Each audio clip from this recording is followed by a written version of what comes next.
It is my privilege and honor to present this year's recap of the company's progress over the last 12 months.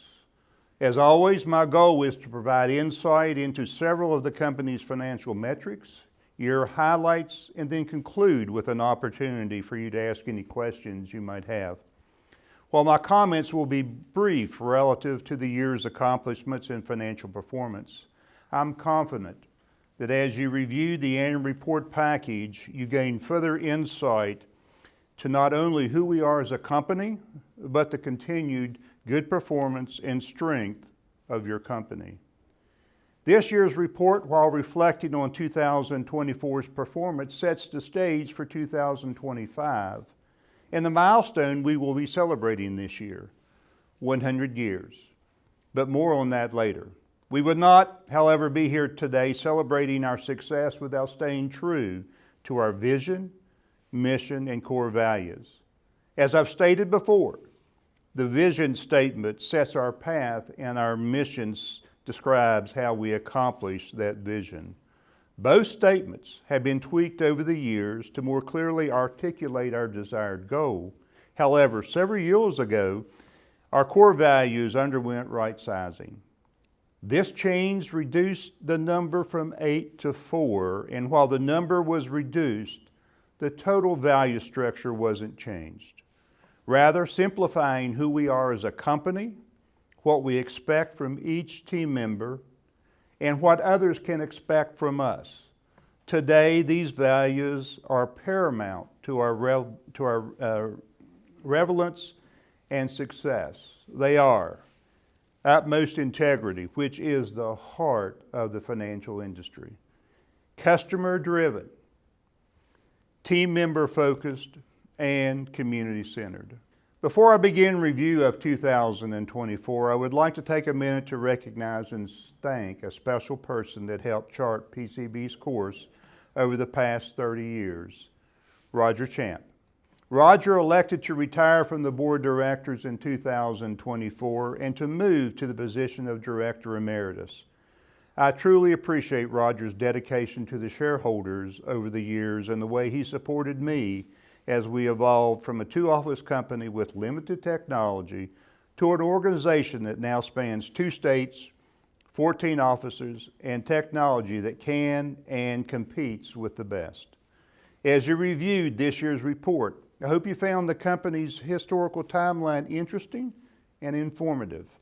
From the day of our opening in Marlington, West Virginia to where we are today, it would not have been possible without the trust and support current and past directors, like Roger, demonstrated over the years. 100 to be exact, that is, as of October the 5th, 2025. Roger, thank you. Thank you. Moving to the financial, this slide depicts a few highlights that were listed in this year's report and hopefully will set the stage for this year's financial discussion. I will dive deeper into several of these items. However, as reflected here, 4 of the 5 metrics, total assets, loans, deposits, and regulatory capital, are all reflecting growth, with year-over-year earnings reflecting down 6%. However, as you review the 5-year trend, all elements listed reflect positive trend lines. Let's now turn to a deeper discussion of our performance by looking at loans and deposits. As I mentioned last year, the economic environment leading into 2023 put pressure on the balance sheet and income statement. This year, we continue to experience pressure, but not to the extent as 2023, which provided an opportunity to start positioning us for the future and a return to a more normal economic environment. As briefly noted earlier, we continued to enjoy growth on both sides of the balance sheet. On the deposit side, competition for deposits were kept pricing high. However, we were able to position our products to facilitate deposit growth of approximately $47 million or 7.59%. This growth funded the approximate $37 million in loan growth and a slight reduction in Federal Home Loan Bank advances previously used to support prior year's growth. The combination of loan growth, reduction in FHLB borrowings, and deposit pricing allowed our net interest margin improvement in the last half of 2024 and will continue into 2025. I'm especially pleased to report that deposit growth was consistent across all of our regions: West Virginia Northern Region, West Virginia Southern Region, and the Virginia Region. This balanced growth solidifies that we are consistent across our footprint, and the communities we serve appreciate our community banking model. The $37 million in loan growth was primarily made up of real estate and mortgage lending of $14 million or 9.79%, commercial/ag lending of approximately $6.2 million or 1.99%, and our indirect financing and consumer increased production of approximately $21.5 million or 19%. I would like to express my appreciation to our dedicated team that made these growth metrics possible. Last year, I introduced this yield curve into the presentation to further explain the pressure we were seeing on pricing. The financial industry, especially community banks, has historically relied on a normal shaping yield curve as depicted by the purple and green curves in 2020 and 2021 respectively to facilitate deposit acquisition and lending. Under this scenario, banks buy short, lower costing deposits and sell on the longer end of the curve at higher returns, with the difference being our net interest margin. As we look at 2022 and especially 2023, we can see a divergence from the norm to ultimately an inverted yield curve in 2023. This continued to place pressure on margins and ultimately profitability. However, as I mentioned, we are starting to see the beginning of a return to normal in mid to late 2024. This is a result of the shape of the blue curve. This curve represents what we call a flat yield curve. However, while not optimal, a curve that reflected signs of returning to more normal, and while we saw margin improvement in the latter part of the year. This slide reflects the outcome of two metrics throughout the last 5 years: net income, net interest margin. First, you will note net income for 2024 was $5,075,000. While the results are down 5.88% over 2023's level, I'm especially pleased with the results given continued pressure on margins, increased operating costs, or what I'll call investments into the future, and simply inflationary pressures on historical operations. The second element of this slide looks at our net interest margin over the same period. I know that I've talked a lot about margin, but I believe our profitability is a component of two metrics: net interest margin and efficiency. You will note we have gone from a high of 4.13% to a low of 3.38% and margins in between. These erratic results from 2020 to 2023 is another effect of COVID had on the financial industry and by extension our profitability. I do believe we have turned the corner on margin compression, although we are only reflecting a slight uptick over 2023's year-end level. This improvement is further validated by the results we just reported in our first quarter 2025 earnings release, where year-to-date margin was 3.86% and income was up 34.1% over first quarter 2024's results. Turning to the ROA and ROE metrics, clearly margin pressure and its impact on profitability is evident with ROA and ROE declining over the last 3 years. While we have seen balance sheet growth over the same period, it's simply taken more assets to provide the posted results. ROE is directly impacted by profitability and one would suspect a similar decline in performance. While not what we would like to see, I'm confident that 2025 will see higher ROA and ROE metrics based upon, again, first quarter results that equate to an ROA of 0.7% compared to 0.54% for for the same period in 2024. As we turn our attention to the return on your investment, you will note that we continue to announce increased dividends over the period reviewed. 2024's common share dividend of $2.48 was a 2.05% increase over 2023's level. Considering this year's dividend, along with the $4 improvement in the last quoted share price as of year-end 2024, the total equates to an 8.31% return on each common share you own compared to 2023. This, given the wide market fluctuations we've experienced, hopefully further instills confidence in your company's strength and performance. Capital is the ultimate indicator of strength, and total Tier 1 regulatory capital is one of the metrics we are governed by. You will note we are reflecting a Tier 1 regulatory capital ratio of 7.96% at the bank level as of year-end 2024. This compares very favorably to FDIC's well-capitalized ratio of 5% and minimum capital of 4%. You'll observe, and I am pleased, we have been able to maintain relative consistent capital levels over the last 5 years as we continue to grow our franchise and at levels well above regulatory benchmarks. Along with our financial performance, I am especially proud of our team and the many accomplishments and new developments over the year. We previously outlined our community partnership with WVU Tech. This year, we deepened this relationship with the unveiling of a co-branded Affinity debit card with WVU Tech. With this deepened partnership, both the bank and the university win. Each time a card is swiped, interchange revenue is created for the bank.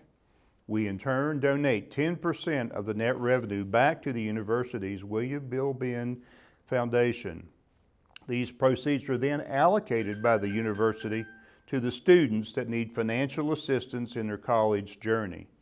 I'm excited with the acceptance in the market. Despite being rolled out in late 2024, we have issued 403 WVU co-branded debit cards to new customers and those choosing to support the school. Although win-win with the rollout of this card was the ability to offer contactless debit cards to all of our PCB customers. Just another way of providing competitive, convenient products.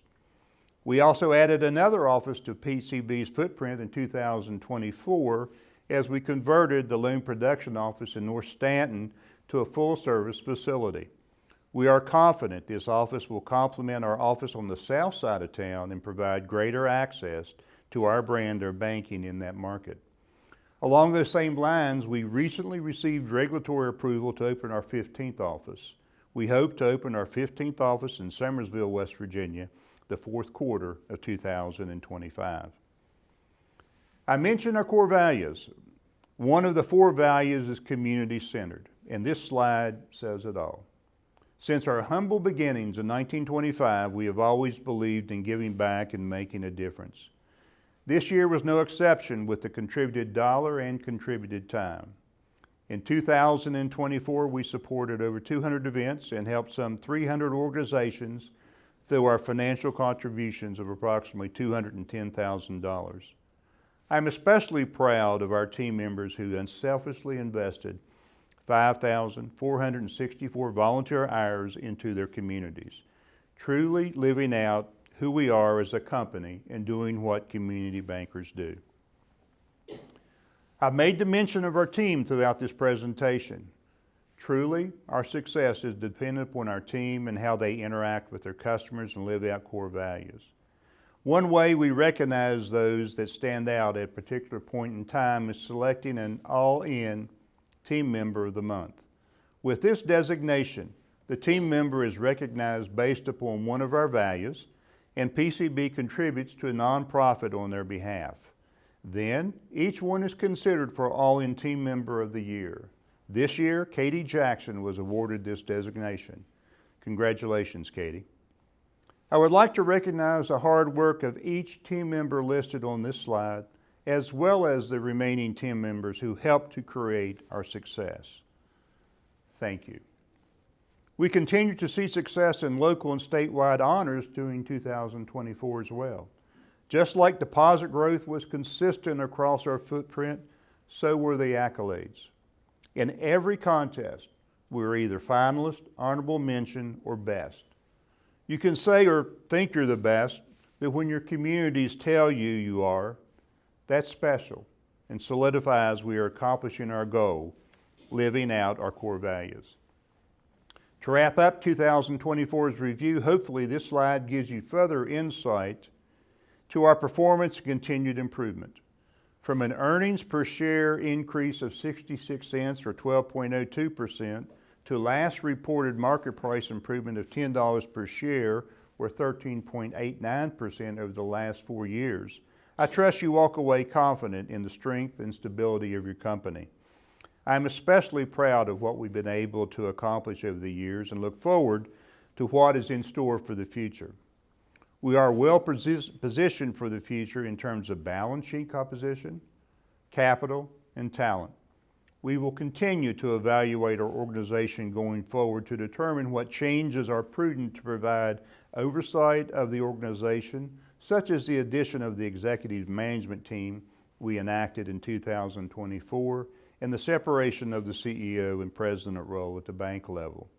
I'm confident these moves will provide the proper structure for operations and strategy to continue our success into the next 100 years. Now, let's start the celebration. We'll actually continue. I don't think it's any surprise that we are turning 100.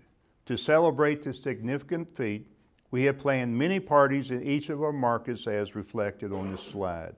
All this leads up to the big event planned for October the 4th, 2025 in Franklin to celebrate our actual 100th birthday on October the 5th, 2025.